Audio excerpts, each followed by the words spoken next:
Boa noite. Estamos iniciando mais um Sindicato em Ação aqui na TV Urbana. Este é um programa produzido e apresentado pelo Sindifisco RS.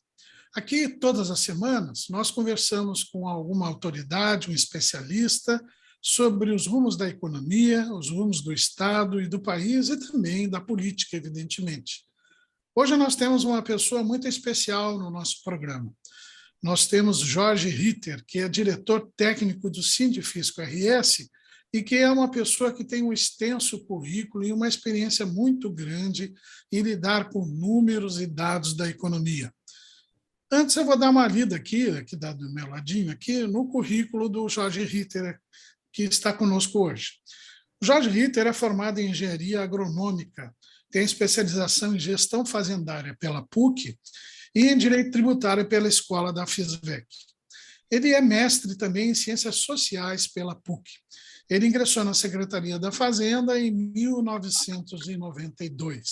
Portanto, tem uma longa experiência em tratar de temas econômicos e tributários. Boa noite, Jorge. Bem-vindo ao programa.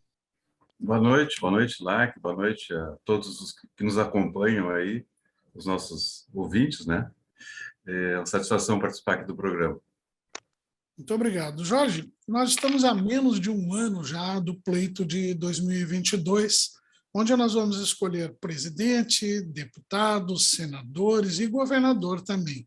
Queria uma avaliação tua para a gente iniciar o programa. Como é que tu vê esse cenário econômico no Brasil? E, evidentemente, pode passar pela política também, porque política e economia estão sempre juntos, né? O fator político é importante, né? A gente está vendo agora, desde o momento que foi criado o teto de gastos lá no orçamento federal, né? Que existe uma constrição em cima do orçamento. Então, o orçamento ele é visto como uma peça-chave para o equilíbrio fiscal, né? E é difícil achar um governo que consiga conciliar equilíbrio fiscal com o papel do Estado, o papel social que o Estado tem que desempenhar.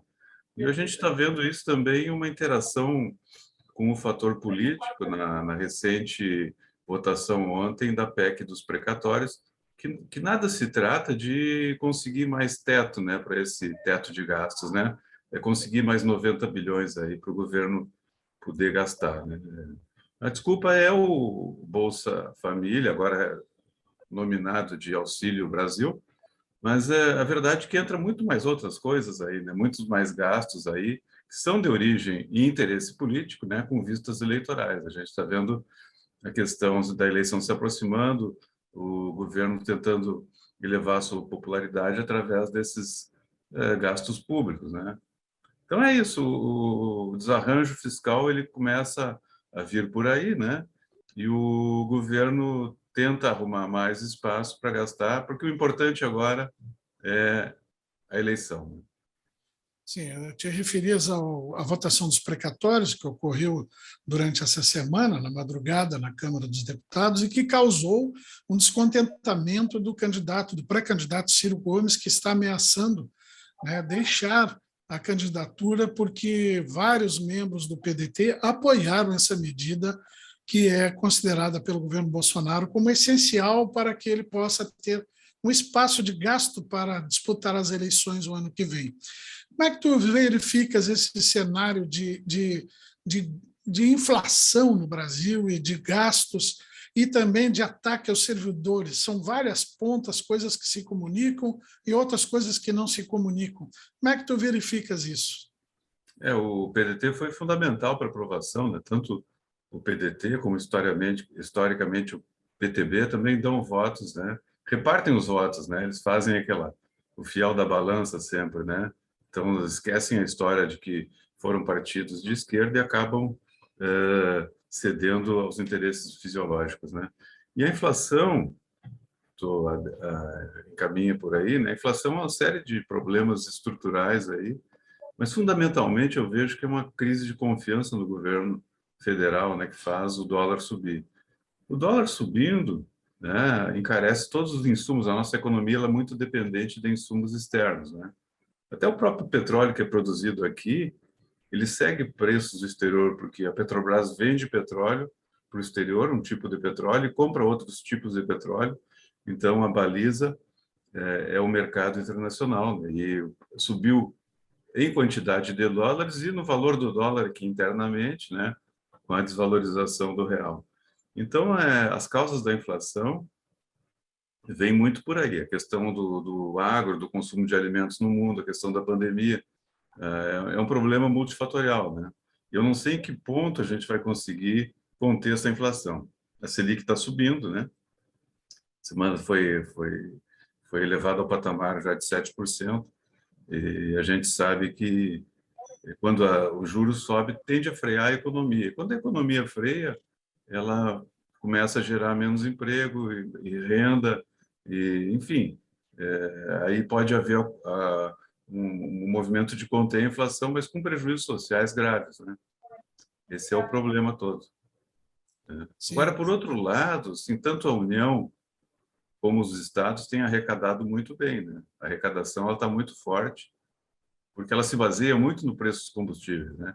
E os preços dos combustíveis, como estão altos, os estados arrecadam bem. Isso é um dos fatores que deixam aqui o Rio Grande do Sul numa situação de quitar o 13º, né? E colocar a folha em dia, uma série de movimentos que o governo tem feito aqui. sim. Na tua avaliação, nós podemos ter estagflação o ano que vem, que é a inflação com estagnação da economia, ou esse risco não existe? Não, acho que esse risco não existe ainda, né? A estagflação acho que não acontece, mas acontece um certo freio na economia, porque ela, de uma certa forma, com o fim da Covid, ela aqueceu bastante, né? Então agora ela tende a dar uma freada, ela não consegue se recuperar com a mesma velocidade que tinha há um tempo atrás, né? Mas estagflação eu acho que não, eu acho que dá tempo ainda de corrigir os rumos, né? De ter uma A gente tem eleição ano que vem, enfim, dá um certo desarranjo, mas conforme a ideia que venha a vencer a eleição, se consegue dar um freio de arrumação aí, colocar a inflação no seu devido lugar. Evidentemente que tem coisas que não vão voltar ao preço que era antes, né? É muito difícil voltar, mas o simples fato de conseguir conter que ela não chegue naquele processo de hiperinflação eu acho que é o mais importante. Sim, tu te referes que o preço que não deve voltar é o dos combustíveis. Combustíveis, carne talvez volte, agora que a China parou de comprar a nossa carne, né? Mas, enfim, existe uma demanda muito aquecida por alimentos soja, por exemplo, né? Feijão, arroz, talvez isso custe um pouco o preço a voltar aos patamares que eram antes, né? Mas, enfim, eu acho que aí decorre de uma mudança estrutural internacional, não é tanto um problema de confiança interno nosso, né? E não é uma questão de inércia inflacionária como a gente tinha lá na hiperinflação. O risco existe, evidentemente, que o maior perigo que tem é quando as pessoas perdem a confiança e começam a remarcar os preços, né? Como acontecia naquela época. Sim, esses dias eu conversava com um amigo que é político, né, e detém candidato, detém cargo público como político no Legislativo Federal, e ele me dizia que, inexoravelmente, o Brasil terá que discutir o modelo econômico no ano que vem, durante as eleições. Não há formas do país voltar a crescer e gerar emprego com esse modelo econômico baseado em exportação, e até me lembrou Delfim Neto, né? Primeiro exportar, fazer o bolo crescer e depois dividir. Tu tem É. essa opinião, é a mesma tua também, ou não?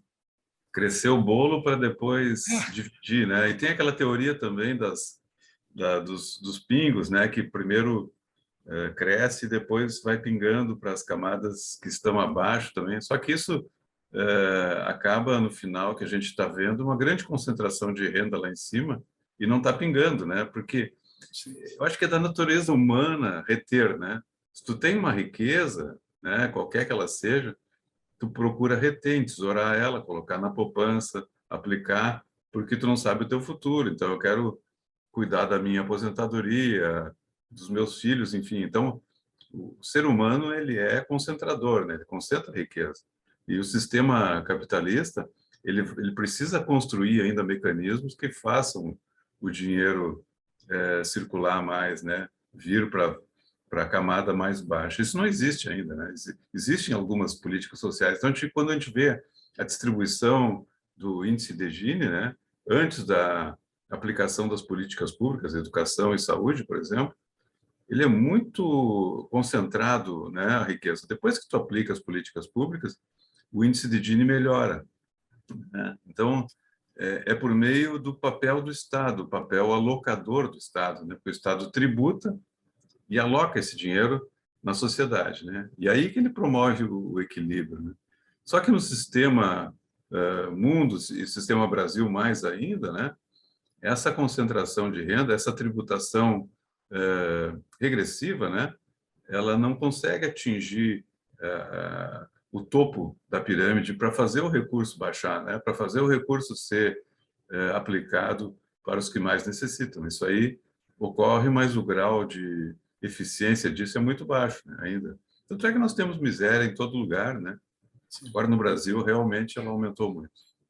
Sim, tu citaste a política de preço da Petrobras, que é a PPI, né? Política de preços internacionais, de paridade com o dólar no exterior e com a produção no exterior. Tu acredita que esse modelo de preços da Petrobras ele conseguirá se manter no Brasil? A impressão que eu tenho, eu li esses dias que até dezembro nós chegamos a quase R$ 9. Né? E eu me lembro também, acho que tu também te recordas, o nosso telespectador também, que a presidente Dilma foi acusada de interferir nos preços da Petrobras e que eles deveriam ser livres, como são hoje. Né? Entre essas duas políticas, a liberdade total que nós temos hoje e que sufoca o brasileiro, sufoca a classe média, e a política de intervenção, existe alguma possibilidade de meio termo? Ou o tempo todo ela é ou uma ou outra, ou 8 ou 80? Pois é, a interferência também ela é complicada, né? Porque gera uma desconfiança muito grande nos investidores no mercado como um todo, né? Por outro lado, existe uma função social conectada com a inflação, né? O que a Dilma tentou fazer? Cortar a inflação, interferindo na Petrobras no preço das elétricas, né? Isso prejudica o sistema de investimentos dessas companhias, né? Ela prejudica o andamento delas, né? E também a questão da Petrobras, essa conexão com o resto do mundo, ela é necessária de alguma forma. Então, a Petrobras tem alguma razão em querer ter um sistema de preços conectados ao mercado internacional. Isso é importante que tenha. O que poderia ter sido feito é um fundo, né, um amortecedor dessas flutuações, né, um fundo público que conseguisse manter mais ou menos isso, suavizando os impactos dessa política. E eu acho que isso aí o governo demorou muito a se acordar para isso. Claro que vai recursos, né? Mas quando, enfim, quando o preço baixa, poderia ter uma forma de recompor esse fundo, né? Eu acho que é por aí, né? Se Então bem eu que não iria nem 8 nem 80. Eu acho que tem que achar um meio termo ainda. aqui no Brasil, quando os preços sobem, eles não baixam nunca mais, né? A gente sabe disso, né? Mas tu vê que o combustível ele já foi alto, já foi baixo, ele já baixou, né? Já teve eventos assim. Por exemplo, um tempo atrás ele estava barato, né, em dólar, né? $40 o barril, agora está 80. Então, isso aí, essa flutuação foi muito em função do mercado internacional, Sim. conjugado com a questão do dólar, né? Que aí é um fator interno nosso que a gente poderia ter tá bem melhor nesse ponto, né? Porque desde o começo da gestão do Bolsonaro que ele enfraquece a relação com o exterior, né? Que ele dinamita pontes, né? Que ele ataca o sistema, né? E isso evidentemente que deixa todo a relação internacional, investidores, deixa esse pessoal com medo, né? A gente sabe que o investidor ele é muito medroso, qualquer coisa ele foge, né? Ele foge, pega o dólar e vai embora. Sim, sim. Bota no paraíso fiscal, principalmente, né? Se não tiver ainda imposto, melhor ainda. Sim, de passagem, tu citou a energia elétrica, eu queria aprofundar um pouquinho contigo isso. A energia elétrica compõe, junto com combustíveis e com telecomunicações, o principal tripé de sustentação dos estados, né? Estou correto, né? É isso, né? Sim. E energia elétrica também está com preço lá nas alturas. Alguma possibilidade da energia elétrica também ter alguma atenuação nesses valores para o brasileiro, para nós todos que pagamos esses valores? Só chovendo bastante, né? Porque a gente tem uma situação hídrica complicada e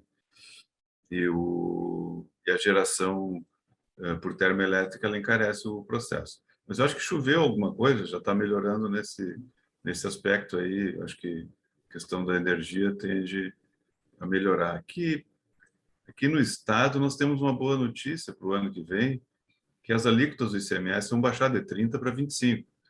Então, a gente pode esperar um alívio aí, tanto no preço da gasolina, como no preço da energia elétrica, né? Então, toda essa alíquota majorada que vem desde o Sartori, que colocou esses produtos que a gente chama de blue chips tributárias, né? Que é uma denominação interna da Fazenda, que é o blue chips, é a relação com o mercado de ações, que são as principais ações, né? As principais ações do Estado são a tributação do petróleo, da energia elétrica, das telecomunicações. Isso aí baixa para 25%. A gente sabe que atravessando aqui a fronteira, quando vai para Santa Catarina, lá a alíquota é mais baixa, o combustível lá é mais barato, né? Então tende a melhorar aqui a situação também a partir de janeiro. Se fosse mantido o preço que está hoje, fatalmente iria cair, né? Mas eu não sei a que preço nós vamos chegar até dezembro, né? Tomara que não suba mais.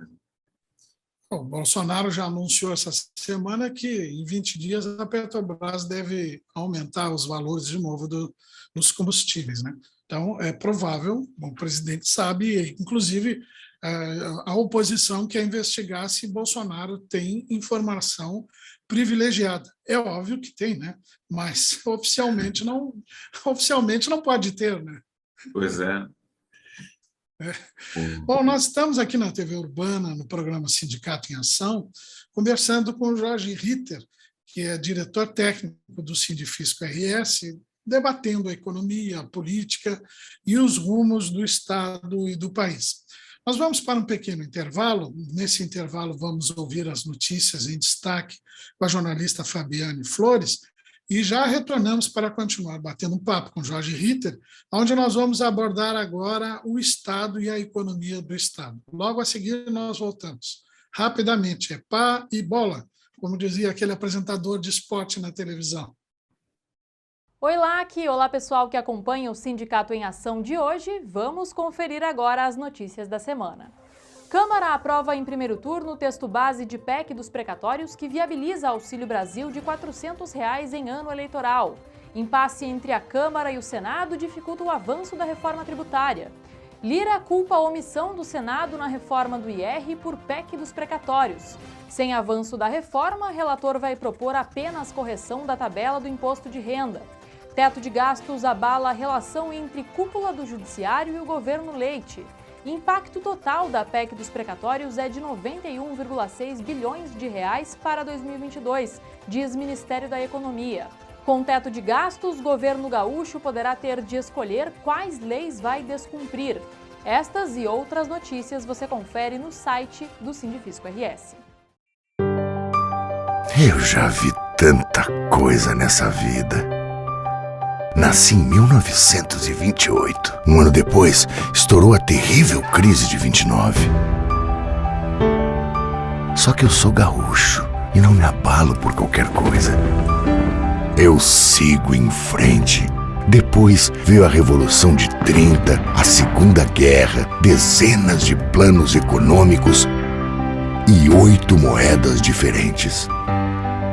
Ao longo desses 90 anos, eu segui firme na minha missão. Inovar sempre para apoiar o desenvolvimento da nossa gente. Ah, eu já vi tanta coisa nessa vida. E é por isso que eu digo, não existe desafio no mundo capaz de dobrar o povo do Rio Grande. Banrisul, 90 anos de uma grande história. O serviço público serve à população. E a reforma administrativa serve para quê? Diminuir 25% da carga horária do servidor público serve para quê? 25% menos médicos, 25% menos professores e 25% menos serviços básicos que você, como cidadão brasileiro, tem por direito. Junte-se ao movimento a serviço do Brasil. Já somos 29 entidades, servidores e servidoras do Ministério Público, do Poder Judiciário e do Fisco de todos os estados do Brasil. O serviço público serve a você e a sua família. E a reforma administrativa serve para quê? Mais de 9 milhões de processos podem ficar sem solução já em 2021. Mais de 103 mil desses processos são de violência doméstica. E para quê? Os impactos da reforma administrativa e da PEC emergencial podem diminuir a arrecadação em pelo menos 12,5 bilhões de reais. Para quê? A substituição de funções estratégicas por cargos de confiança pode trazer corrupção para dentro do processo eleitoral. Para quê? Junte-se a nós nesse movimento em defesa do serviço público de qualidade. Já somos mais de 400 mil pessoas unidas nessa campanha para conscientizar a população de como a reforma administrativa e a PEC emergencial podem afetar o dia a dia do cidadão e da cidadã e até mesmo a democracia no Brasil. O servidor e a servidora pública servem à população. E a reforma administrativa serve para quê?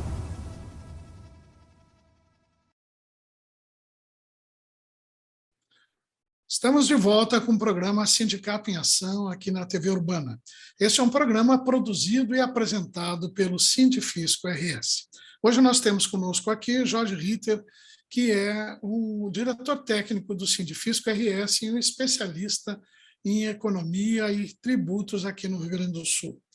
Jorge Ritter, vamos debater agora, conversar um pouquinho sobre a reforma administrativa que ainda não passou na Câmara, ainda bem que não passou na Câmara, e poderá nem ser colocada em plenário, porque o governo acho que não tem votos para aprovar essa reforma. Queria uma observação tua, uma avaliação. Essa reforma, ela tem razão de ser ou ela é simplesmente um ataque ao serviço público e ao servidor público brasileiro? Eu acho que ela foi feita com esse viés de ataque, realmente, né? E acho que não passa em função disso. Acho que realmente o governo perde gasto para ter essa reforma, né? Muito pressionado pelos setores financeiros aí que querem essa reforma e tal, mas como um símbolo de que o Brasil foi saneado e tal, mas na verdade, se tu olhar para essa reforma, ela não está saneando nada. Ela está enfraquecendo a figura do concurso público. E ao enfraquecer a figura do concurso público, do atual servidor, ela propicia uma série de contratações emergenciais, ou seja, o fator político. Imagina o Brasil, que é um país baseado muito no fisiologismo político, né? Em relação a outros países. Existem outros países que têm nomeação de cargos, funções de confiança, mas o número é muito menor que existe hoje no Brasil.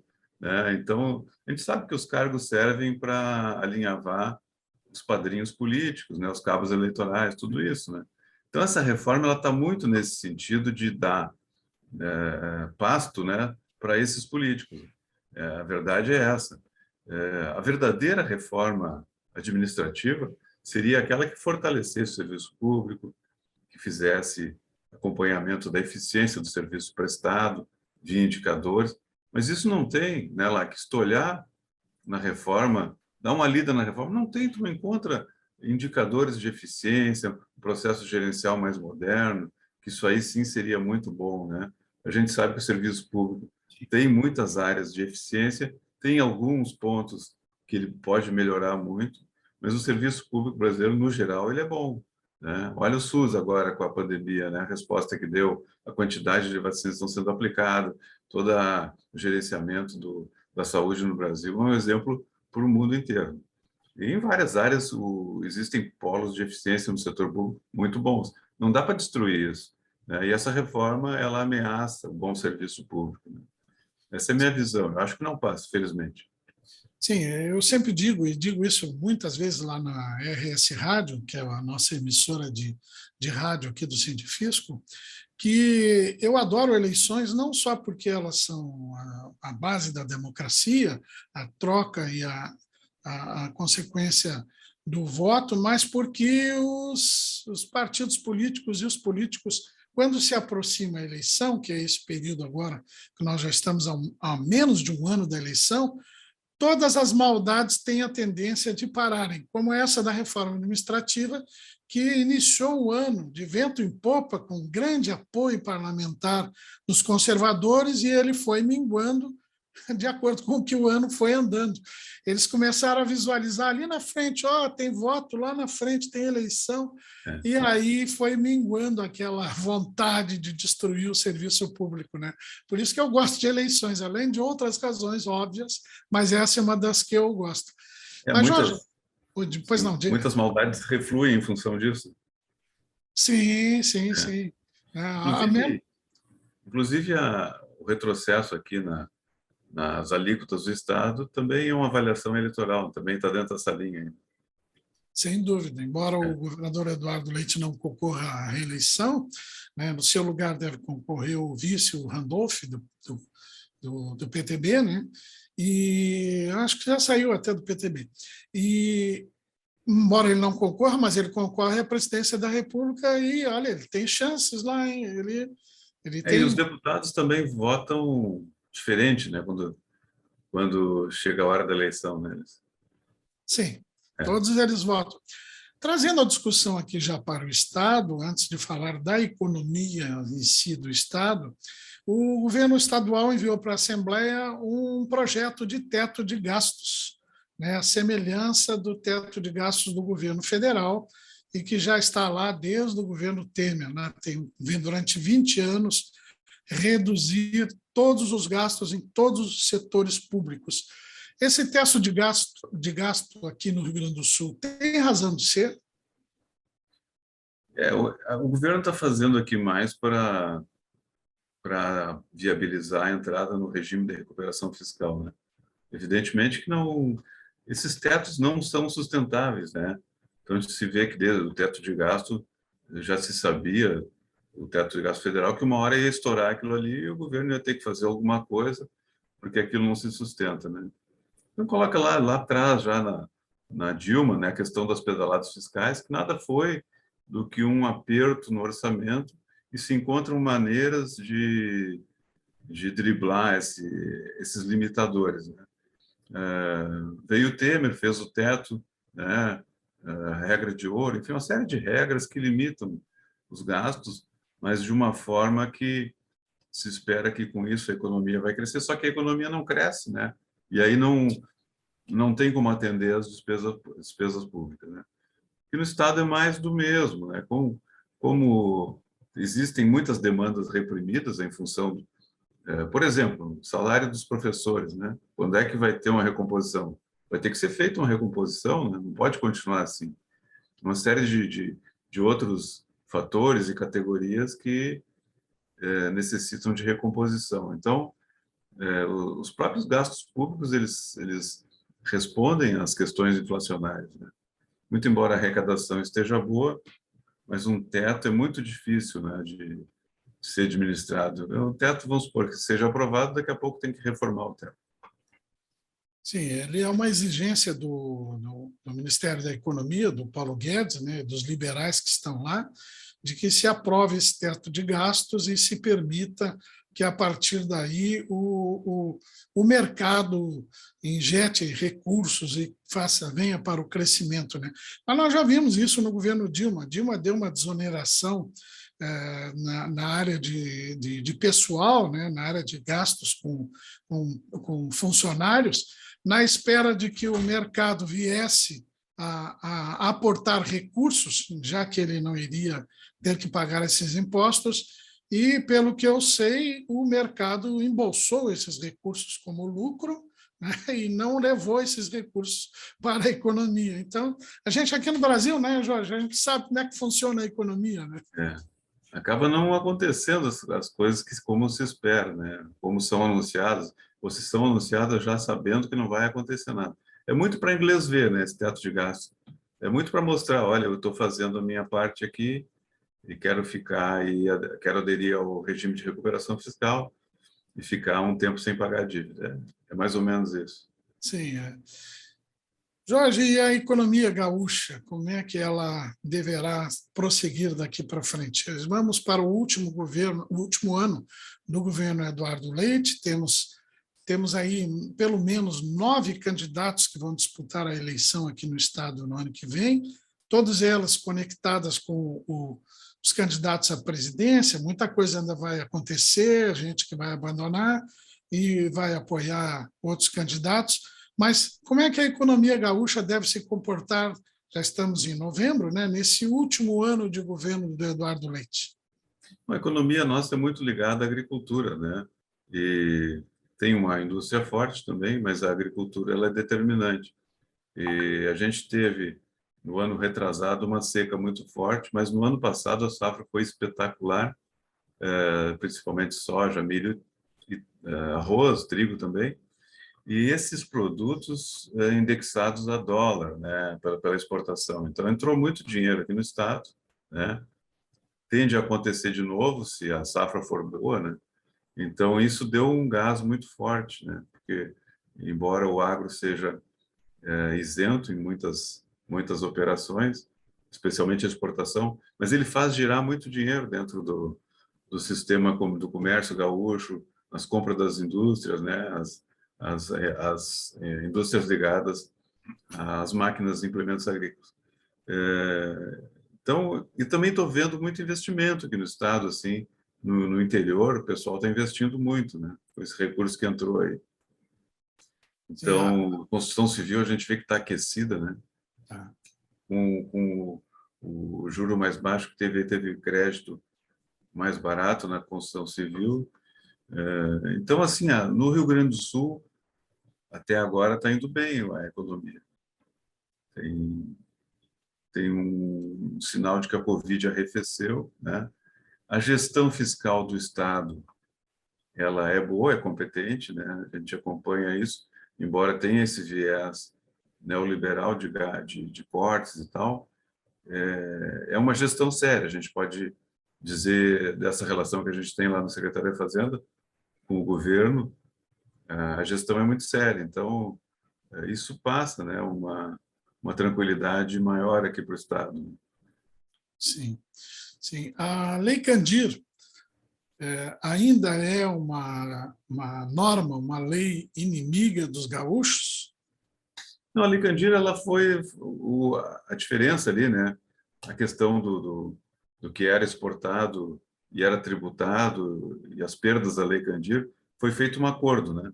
Evidente que o valor foi 10% do que o Estado calculava que havia perdido desde o início da Lei Candir, que eram mais ou menos 60 bilhões de reais. O acordo foi por 6 bilhões, 10% do que era devido, e o Estado está recebendo ainda parcelado em longos anos. Mas um acordo que foi feito com todos os estados. Então, nessa parte, está resolvido, né? Não tem mais o que... Aí entra em jogo uma questão, né? Que desde o 97, quando a Lei Candir foi aprovada, se diz assim, nós temos que melhorar a exportação. E nenhum país exporta tributo. Isso é verdade, né? Os países exportam sem imposto e cobram na importação. Essa é a regra do mercado internacional. Então, o Brasil, para se modernizar, entrou nesse jogo aí. Evidentemente que existe, né, alguns países ainda tributam essas exportações. O Brasil poderia tributar quando existe margem, desde que o país não perca a concorrência, né? Se tu botar um imposto na soja, que tu não consiga vender a soja lá fora, é ruim, né? É ruim porque tu vai perder os dólares que estariam entrando. Tem que ser uma tributação feita de tal maneira que consiga fazer isso. Mas, enfim, o ICMS ficou vedado, né? A Lei Candir não permite fazer isso, né? E, assim, como uma regra geral, ela está dentro dos bons princípios internacionais de comércio, né? De convivência, de eficiência da economia mundial, né? Se eu tenho mais eficiência em produzir um produto aqui e lá outro país tem maior eficiência em produzir outro, então cruzando todas as melhores eficiências do mundo inteiro, se ninguém tributar, é melhor para todo mundo. Essa é a filosofia. Mas não funciona assim em todos os países, né? Não. Existe muito tributo escondido, né? Inclusive o Brasil também, né? Mesmo a soja que é exportada e tal, nos insumos ali não se consegue desonerar completamente. Então essa soja que vai para fora tem algum imposto ali, sim. Sim. Então, a tua expectativa para o ano que vem, para o último ano de governo, é uma expectativa boa. O equilíbrio econômico aqui no Rio Grande do Sul parece que está próximo. Acho que sim, eu acho que a situação fiscal ela é complicada ainda, né? Mas com esse boom de commodities, vamos dizer assim, é uma espécie de boom de commodities, né? E porque o combustível também é um commodity, e isso aí ajudou muito a receita aqui no estado. E a economia está bem, sabe? A economia, no geral, assim, está tendo investimento, está tendo circulação de dinheiro, tá? O estado aqui tende a responder se chover bem, se a economia do arroz, da soja e do milho for boa, né? A nossa economia ela vai para frente. E a indústria está bem também. A indústria a gente tem um setor moderno de metal mecânico, né? E uma série de outras indústrias também estão funcionando bem. O Rio Grande do Sul parece ser, no Brasil, um dos lugares onde a indústria ainda representa ainda tem um percentual significativo na economia, porque nós já tivemos 17%, 18% da economia brasileira dependia da indústria.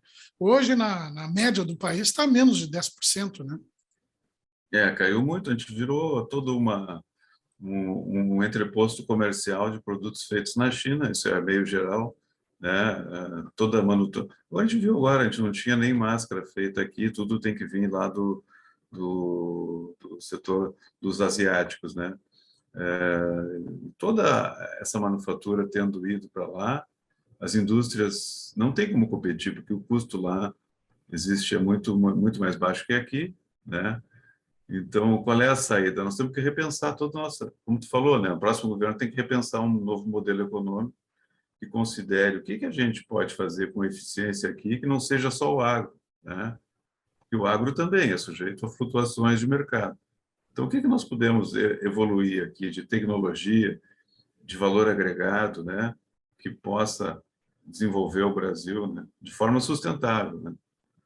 Agora tem uma sigla, né? Que é o ESG, né? Que é uma gestão ambiental, social e corporativa que vai trazer... Eu acho que o Brasil tem que pensar muito nesse sentido, embora essa COP26 tenha sido um pouco frustrante, né, para alguns, e para mim também, a gente espera sempre um investimento mais objetivo nessas questões climáticas. Mas as empresas, né, o setor privado, vão ter que se gerenciar de uma forma sustentável. Sim, é interessante essa economia sustentável. A humanidade terá que fazer uma passagem dos combustíveis fósseis para os combustíveis mais sustentáveis, mais limpos, né? Só que toda a energia elétrica que nós precisaremos para os próximos veículos já nos falta hoje. Então, eu acho que a humanidade, além do cobre e outros metais que fazem parte das baterias e dos equipamentos, né, que também são da extração do solo, que acaba destruindo o solo. Essa perspectiva também te apavora um pouco? Tem o carro elétrico, né? Ele vai gerar quanta bateria, né? A gente vê pelo celular aí que acaba colocando fora um monte de equipamentos já sem uso, né? Tem que ser acondicionados. Então, tu resolve um problema e tu vai ter que resolver outro depois. Eu acho que a energia elétrica ela tem solução por meio de energia solar, né? Eu acho que esse é uma grande fonte que a gente tem, e é o sol, né? E o Brasil tem sol suficiente para gerar toda a energia que precisa, né? Mas a eólica, aí tu começa a montar um sistema confiável, né? Solar, eólica, se uma falha, a outra vai suprir, né? E também as nossas hidrelétricas, a gente já fez muito nesse setor sustentável com as hidrelétricas. A nossa energia, claro, fica dependente da água, mas quanto mais formas sustentáveis, né? Se a gente tiver um bom setor fotovoltaico, bastante eólica e mais hidrelétricas, a gente vai ficando cada vez menos dependente da geração dos hidrocarbonetos, né, que emitem os gases do efeito estufa. E é isso, todo o ciclo da vida, se a gente conseguir manter, né, o próprio ciclo da água, né, tu usa, reusa, ele evapora, chove, tudo tende a ser sustentável. Se for sustentável, né, a coisa vai melhorando. E a gente tem muita coisa a fazer também na recuperação de áreas degradadas, né? O Brasil tem margens de rios, fontes de água aí que estão descobertos, que precisam ser, né, áreas naturais que foram devastadas e áreas de proteção permanente que tem que fazer a restauração. Isso tudo tem que gerar uma economia, né? Pessoas trabalhando para fazer isso. Sim, gostei de ver a tua visão otimista de que nós podemos fazer essa transição. Eu já sou um pouco mais pessimista, acho que as coisas não serão tão simples, né? Porque o lucro e as dificuldades que virão daí da mudança de combustíveis podem travar um pouco. Mas nós estamos chegando... Pois não. Só um comentário. Não, isso vai gerar aumento de preço e inflação no primeiro momento, porque tudo isso é caro, vai exigir mais investimento, né? Adaptar, tu tem um carro hoje que é um valor, se tu vai comprar um carro elétrico, ele é muito mais caro, né? Tem que passar por isso, né? Tem que passar por cima disso, né? Para até chegar numa solução viável, né, e sustentável para todo mundo, vai longe. Efetivamente, é um problema bastante desafiador, né? Sim. Nós estamos chegando no final do nosso programa e queremos agradecer muito ao Jorge Ritter, né, economista não, engenheiro agrônomo, né, especialista na Secretaria da Fazenda em tributos, né, em economia. Muito obrigado, Jorge, pela tua participação aqui no nosso programa. Muito obrigado a você que nos acompanhou aqui também e que está todas as semanas aqui na TV Urbana com esse nosso programa Sindicato em Ação. Muito obrigado, Jorge. Uma boa noite. Obrigado, Lac. Boa noite. Tudo de bom aí para os nossos ouvintes também. Muito obrigado. Na semana que vem, nós voltamos com mais um assunto de política, economia e discutindo os rumos do Estado e do país. Muito obrigado a você que nos acompanhou e até lá.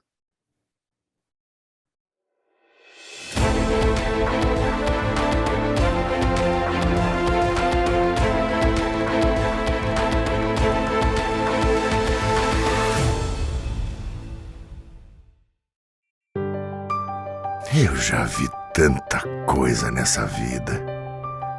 Nasci em 1928. Um ano depois, estourou a terrível crise de 29.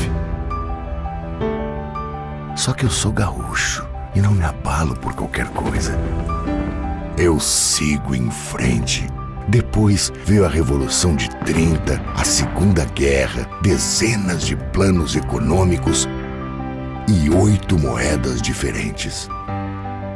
Ao longo desses 90 anos, eu segui firme na minha missão.